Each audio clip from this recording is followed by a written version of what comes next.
Mi esposo gritó: ¿Cómo te atreves a decirle que no a mi madre? Cuando me negué a cederle el departamento o a enviarle dinero. Después de que el plato voló hacia mi cabeza, lo miré y le dije: no tienes idea de lo que soy capaz de hacer. Todas las caras en la habitación se pusieron pálidas. El plato me golpeó antes de que pudiera procesar que se había movido. De cerámica, pesado, un plato extendido, con todo el impulso, de revés. El chasquido del plato contra mi cráneo sonó diferente desde adentro de lo que probablemente sonó desde afuera. Desde afuera, probablemente fue solo un sonido agudo, del tipo que hace que una habitación entera se quede en silencio de repente. Desde adentro, fue más bien como el portazo de una puerta en una casa que no sabías que tenía puertas. Caí al piso. El azulejo se me vino encima muy rápido. Mi mejilla fue lo primero que aterrizó. La sangre me corrió hasta el ojo. Tibia, su color contra el azulejo pálido era muy específico. El rojo particular de las heridas en la cabeza, más brillante de lo que esperas, extendiéndose más rápido de lo que parece razonable. Permanecí allí por lo que probablemente fueron 3 segundos. Se sintió mucho más largo. Darren estaba de pie sobre mí,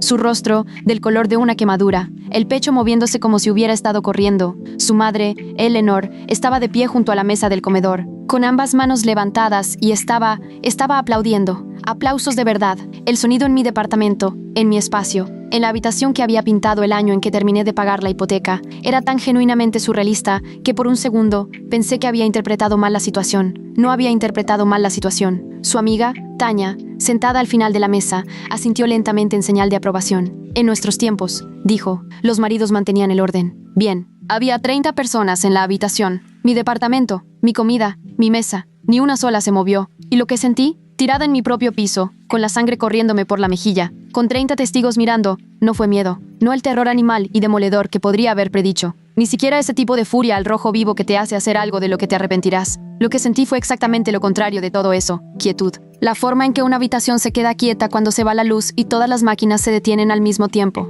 Déjenme retroceder 60 segundos, porque el plato no salió de la nada. Fue el resultado de 2 años de muchas cosas. Me llamo Sierra, tengo 35 años. Soy oficial senior de cumplimiento financiero en un banco regional, un trabajo que he tenido durante 8 años. Un trabajo que me tomé lo suficientemente en serio como para que me ascendieran 3 veces y perdiera 2 relaciones, porque siempre estaba en la oficina. Compré mi departamento a los 28, 2 recámaras, orientado al sur, 4º piso, en un edificio con portero y un lugar de estacionamiento que negocié por separado. Lo compré con 7 años de semanas de trabajo de 60 horas, comida de rebajas, almuerzos preparados en casa, unas solas vacaciones en 5 años y la específica y obstinada disciplina de una mujer que a los 22 decidió que nadie jamás podría decirle que tenía que irse de un lugar donde vivía. Mi nombre, solo mi nombre, en el título de propiedad. Conocí a Darren a los 32. Era encantador de una manera ensayada, atento sin ser sofocante. El tipo de hombre que llega a una primera cita con flores, hace preguntas y realmente escucha las respuestas. Salimos durante 18 meses.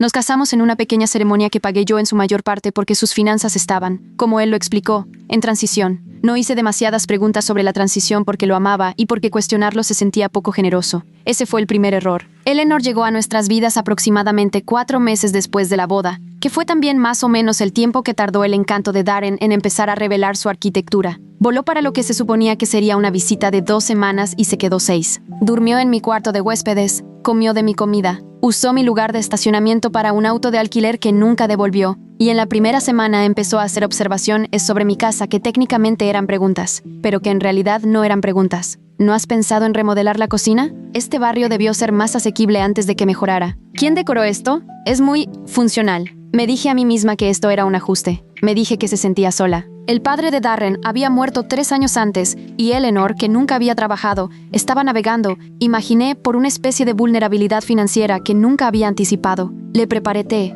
la incluí en planes, lo intenté. Ella confundió mi intento con debilidad. Ese fue el segundo error. Suyo, no mío, pero dejé que continuara más tiempo de lo que debería, lo que lo convirtió parcialmente en mío también. Las solicitudes financieras comenzaron en el 7º mes del matrimonio. Primero, fue una mención casual de que necesitaba ayuda con una factura médica, $800, que le di sin llevar un registro porque parecía grosero hacerlo. Luego, $2,000 para la reparación de un auto que resultó ser, según fotos que Darren me mostró accidentalmente, un auto nuevo. Luego, una solicitud semiformal, entregada a través de Darren durante la cena una noche, de que pusiera a Eleanor en mi cuenta bancaria como titular secundaria para emergencias. Dije que no. La cara de Darren cambió cuando dije que no. No dramáticamente, solo un cambio, como una luz que se ajusta, su temperatura bajando 2 grados. No gritó. Dijo, «Está bien». Se levantó de la mesa y estuvo en silencio durante 3 días. Me dije a mí misma que era decepción y que pasaría. Pasó. Las solicitudes no. Eleanor escaló. Para el mes 12 pedía $5,000 al mes. Lo llamó una contribución familiar. Lo dijo con la autoridad particular de una mujer que cree que enmarcar algo correctamente lo hace real.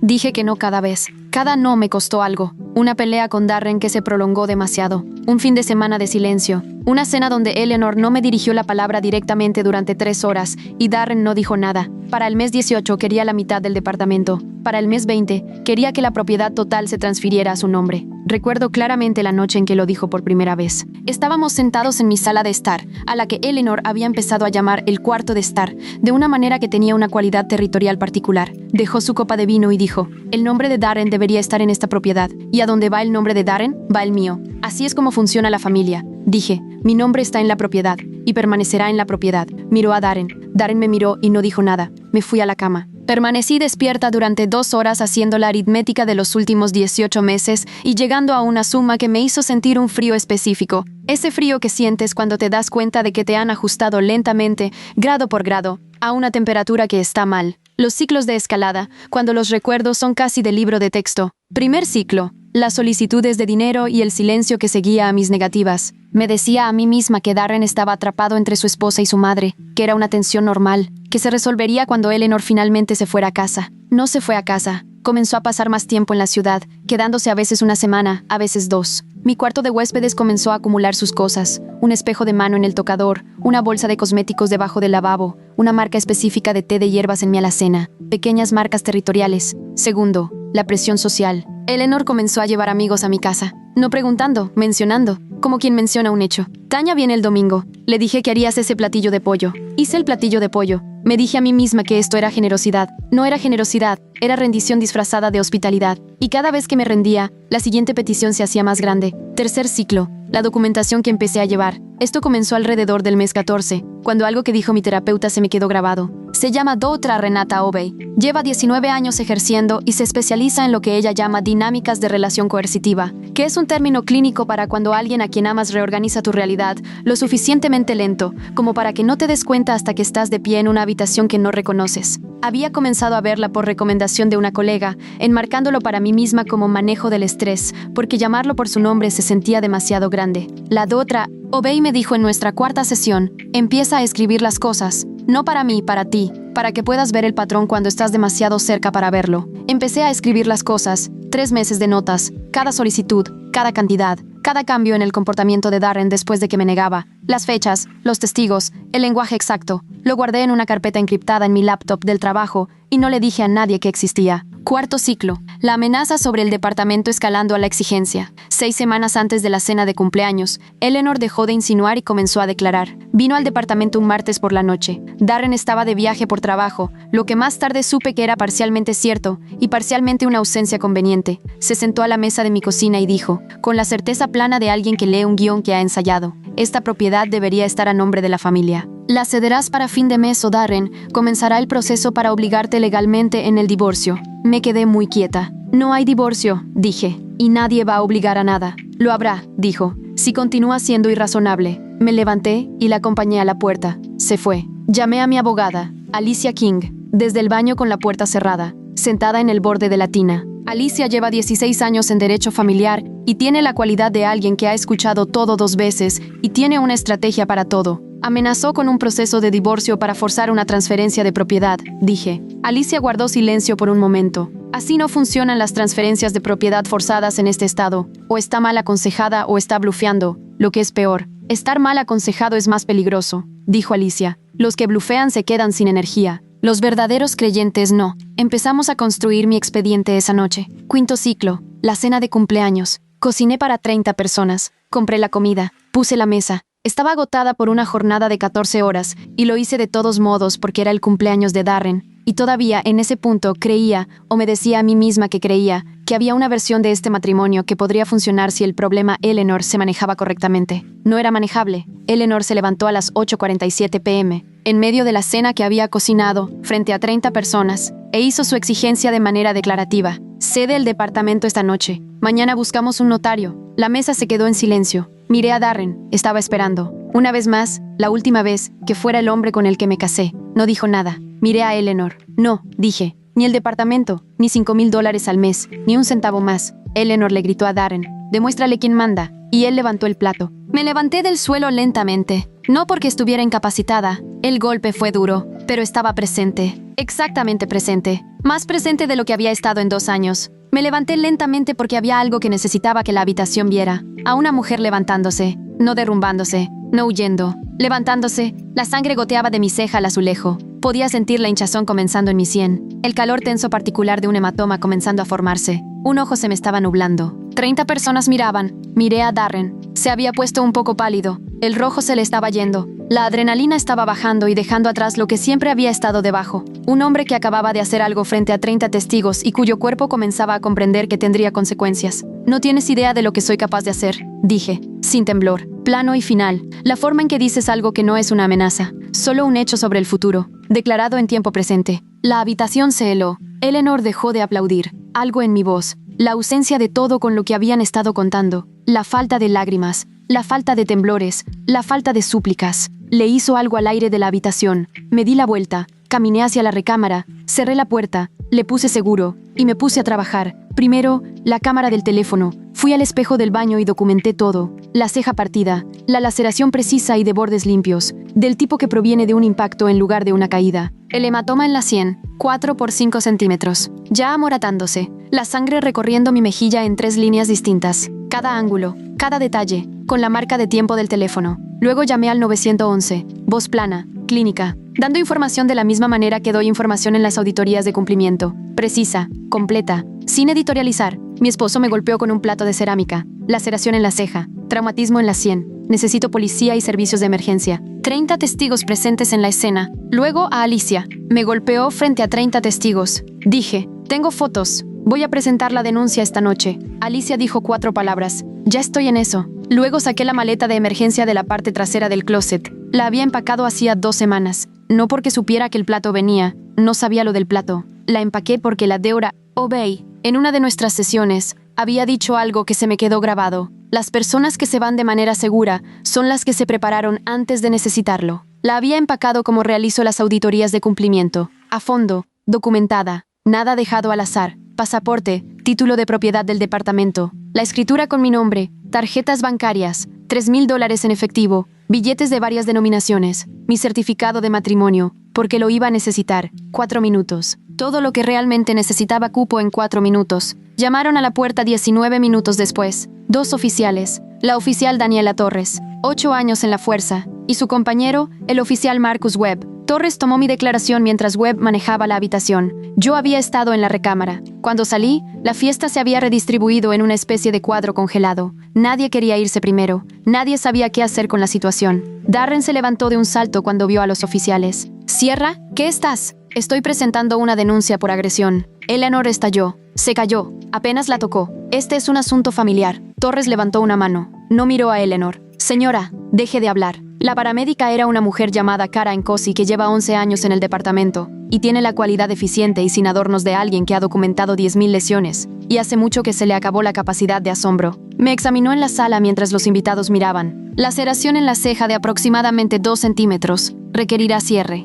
Hematoma en la sien derecha de 4 por 5 centímetros. Necesitará una evaluación médica oficial para la documentación judicial. Puedo organizársela para esta noche o a primera hora de mañana. Mañana por la mañana, dije. Iré directamente de aquí. Haré la nota en mi informe. Miré la habitación. La gente se estaba yendo ahora, en silencio, de la manera en que los invitados se van cuando una fiesta se ha convertido en algo que ninguno de ellos planeó. Tanya, la que había sentido cuando Darren lanzó el plato, tomó su bolso y se fue antes de que nadie se despidiera de ella. Otros la siguieron. Nadie hizo contacto visual con Darren. Nadie hizo contacto visual con Eleanor. La fiesta se evaporó, y entonces mi padre dio un paso al frente. Debería hablarles del coronel Robert Sterling. Tiene 63 años. Sirvió 30 años en el ejército de los Estados Unidos. Se retiró como coronel con 2 condecoraciones y el tipo de porte que no es actuado. Es simplemente estructural. Como un edificio tiene muros de carga. No es un hombre ruidoso. Nunca ha necesitado serlo. Habla en un solo volumen, bajo, y la gente lo escucha claramente porque la alternativa es no ser escuchado por él en absoluto, lo cual es un resultado peor. Había estado de pie contra la pared de mi sala durante los últimos 40 minutos, quieto y vigilante, con una taza de café en la mano de la que nunca había bebido. No lo había visto moverse ni una vez. Se movió ahora, Cruzó la habitación hacia Darren a un paso mesurado, el tipo de paso que tiene un destino y sabe exactamente lo que encontrará allí. Darren retrocedió hasta que la pared estuvo detrás de él. La voz de mi padre era baja y militar. ¿Tú le hiciste eso a mi hija? Darren asintió apenas. El movimiento de reconocimiento más pequeño posible. Mi padre extendió la mano y lo tomó por el cuello. La puerta de la escalera se cerró detrás de ellos. Lo que siguió duró aproximadamente 60 segundos. Escuché la voz de Darren 2 veces. Lo siento, lo siento. La voz de mi padre una vez, uniforme y sin prisas. Vas a responder por cada gota de su sangre. Cuando la puerta se abrió de nuevo, Darren entró sosteniéndose las costillas. Le sangraba la nariz. Su ojo izquierdo tenía el aspecto específico y semicerrado del comienzo de un moretón significativo. Mi padre pasó junto a él como si no estuviera allí. Se detuvo frente a Eleanor. Ella no se había movido. Seguía en la mesa del comedor, la copa de champán que había traído de la cocina todavía en su mano, las manos que aplaudían ahora dobladas en su regazo. Miraba a mi padre como la gente mira algo que ha juzgado mal. «Si te acercas a mi hija de nuevo», dijo, «haré que tu vida sea irreconocible por medios enteramente legales. ¿Estamos claros?» Eleanor asintió. Le temblaban los labios. Por primera vez en 2 años, no tenía nada que decir. Mi padre miró hacia la puerta. «Ahora, salgan del departamento de mi hija». Eleanor agarró a Darren del brazo y lo jaló hacia la entrada. Darren fue sin oponer resistencia. Se había convertido, en los últimos 20 minutos, en un hombre sustancialmente reducido. Lo último que escuché desde el pasillo, la voz de Eleanor apagándose mientras la puerta se cerraba. «Lo perdiste todo. Una esposa rica, un departamento gratis. ¿Y para qué?» La puerta se cerró. Mi padre se dio la vuelta. Me miró. Con el vestido ensangrentado, la sutura de mariposa sobre la ceja, de pie muy derecha en medio de mi sala, y algo cruzó su rostro que no había visto en años. No compasión, no preocupación, algo más antiguo y silencioso. Orgullo. «Mañana por la mañana», dije, «solicito el divorcio». Él asintió una vez. Ya le llamé al abogado de la familia. Lo que siguió no fue rápido, fue minucioso, que es mejor. La documentación médica se realizó a las 8 a.m. de la mañana siguiente en la sala de urgencias de Northwestern, donde la Dwara Priya Mehta, 7 años en medicina de emergencia, cerró la laceración de la ceja con 3 suturas y generó un informe formal de lesiones. Traumatismo por objeto contundente consistente con impacto de alta velocidad, material cerámico o similar, que entró en el expediente judicial como prueba A. Alicia presentó la denuncia por agresión esa misma mañana. También solicitó la orden de restricción de emergencia, que fue otorgada por la jueza Patricia Holt a las 4 horas de su presentación. Basada en la documentación de las lesiones, la grabación de la llamada al 911, el informe de la escena del oficial Torres y las declaraciones escritas de 6 testigos que habían estado en la fiesta y contactaron la oficina de Alicia voluntariamente en las 16 horas posteriores al incidente, 6 de 30. Los otros se quedaron callados, lo que me dijo cosas que necesitaba saber sobre quiénes eran realmente esas personas. La orden de restricción significaba que Darren no podía acercarse a menos de 150 metros de mi departamento, mi lugar de trabajo o mi persona. Le fue notificada en casa de su madre, a donde aparentemente había ido directamente después de salir de la mía. La solicitud de divorcio llegó 3 días después. Alicia ya había comenzado a construir sobre algo que le había dado 6 semanas antes, la carpeta encriptada. 3 meses de documentación, cada solicitud, cada cantidad, cada cambio de comportamiento, cada fecha, cada testigo que había estado presente. Lo llamó inusualmente minucioso para alguien que no es abogado. «Documentaste esto como una auditoría de cumplimiento», dijo. «Soy oficial de cumplimiento. Va a ser muy útil». La cuestión del departamento se resolvió con una eficiencia clarificadora. Mi nombre, solo, en el título de propiedad, comprado antes del matrimonio sin ninguna transferencia posterior de ningún tipo, estaba completamente protegido. Darren no tenía ningún reclamo legal. El reclamo que Eleanor había estado amenazando con forzar a través de un proceso de divorcio era, exactamente como Alicia había predicho, no cómo funcionaba la ley de propiedad en nuestro estado. Todos los 2 años de presión de Eleanor, cada demanda, cada ultimátum, cada emergencia fabricada, cada mes de los fríos silencios de Darren, se habían construido sobre una base legal que no existía. Me habían estado amenazando con algo que en realidad no podían hacer. Me senté con ese hecho durante toda una tarde y sentí el particular y profundo agotamiento de darme cuenta de cuánta energía gasté teniéndole miedo a una puerta cerrada con llave. El caso de agresión avanzó rápidamente dada la documentación. El abogado de Darren, un hombre llamado Gerald Park, que tenía la cualidad perpetuamente cansada de alguien a quien le han pedido defender lo indefendible una vez más, intentó negociar un acuerdo de culpabilidad que evitara la cárcel. Alicia lo revisó, me llamó y me preguntó qué resultado quería. «Quiero un antecedente», dije. «Lo quiero en papel, permanentemente. Que esto sucedió. Aceptamos una declaración de culpabilidad por agresión. Segundo delito. Durante el proceso surgió que había habido un incidente previo, un vecino en un departamento anterior que se había resuelto discretamente. 18 meses de libertad condicional, un programa obligatorio de intervención por violencia doméstica y un registro permanente en el expediente judicial público. Su nombre, ligado a lo que hizo. Eso era lo que quería. El divorcio se finalizó 4 meses después de la solicitud, sin bienes en disputa. El departamento era mío, las cuentas bancarias eran mías, los bienes que Darren realmente aportó al matrimonio se reducían a un carro usado y una bodega llena de artículos que Alec Ia describió como de valor insignificante. Se fue con lo que llegó y un antecedente judicial que llevaría consigo. Eleanor intentó contactarme 2 veces durante el proceso, una a través de un conocido en común que claramente no entendía lo que le pedían que transmitiera, y otra a través de una carta a la dirección de mi departamento que el portero de mi edificio recogió y reenvió directamente a Alicia según mis instrucciones permanentes. Alicia envió una respuesta con el membrete de su firma, señalando que cualquier contacto adicional sería tratado como una violación de la orden de restricción. No volvimos a saber de Eleanor. La Ladrera Obey y yo continuamos trabajando juntas durante otros 8 meses después del divorcio. Quiero ser específica sobre esto porque la gente omite la terapia de estas historias, y creo que es un error, como omitir los cimientos en la descripción de un edificio. Me preguntó en una sesión, unos 4 meses después del incidente, ¿qué creía que había aprendido? Ya había estado pensando en esto porque es el tipo de pregunta que vive en ti, la invites o no. Creo que aprendí, dije lentamente, que había estado tratando mis instintos como si necesitaran justificación, como si cada vez que algo se sentía mal, tuviera que armar un caso antes de que se me permitiera confiar en ello. La Dora Obey asintió. ¿Y ahora? Ahora confío primero, dije, y armo el caso después. Anotó algo. Ese es un cambio significativo. Costó algo, dije. La mayoría de los cambios significativos cuestan. Hizo una pausa. La otra cosa que quiero decir, añadió, es que la documentación, la carpeta que guardaste, los registros, la preparación, eso no era paranoia. Era respeto por ti misma. Sabías que algo andaba mal. Respondiste a lo que sabías en lugar de a lo que te decían que creyeras. Eso no es poca cosa. No se sintió como algo pequeño, pero tampoco se sintió exactamente como una victoria. Se sintió como las secuelas de algo, la quietud específica de una tormenta que finalmente ha cesado, la claridad particular del aire después de mucho tiempo de mal tiempo. El departamento sigue siendo mío, la cocina que pinté el año que terminé de pagar la hipoteca, el lugar de estacionamiento que negocié por separado, las ventanas orientadas al sur que reciben luz desde las 11 de la mañana hasta las 4 de la tarde. Mi nombre en el título de propiedad, todavía, solo el mío. 6 meses después de que se finalizara el divorcio,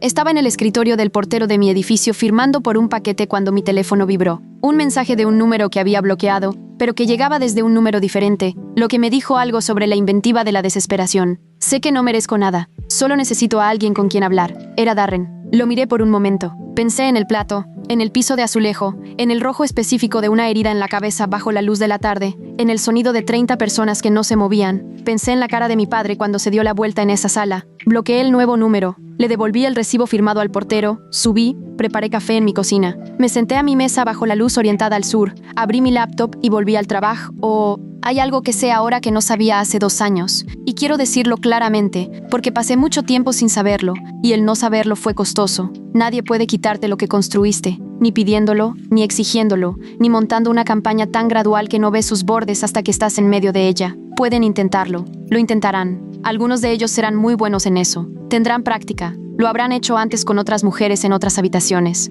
No importa. Lo que importa es lo que construiste y lo que sabes, y lo que estás dispuesta a documentar y lo que entiendes de tus propios instintos. Yo construí algo. Sabía lo que era. Documenté todo. Y cuando llegó el momento, tirada en mi propio piso, con sangre en la cara, con 30 testigos que no se movían, ya sabía exactamente lo que iba a hacer a continuación. Eso no es suerte, es preparación, y es lo único que nunca vieron venir.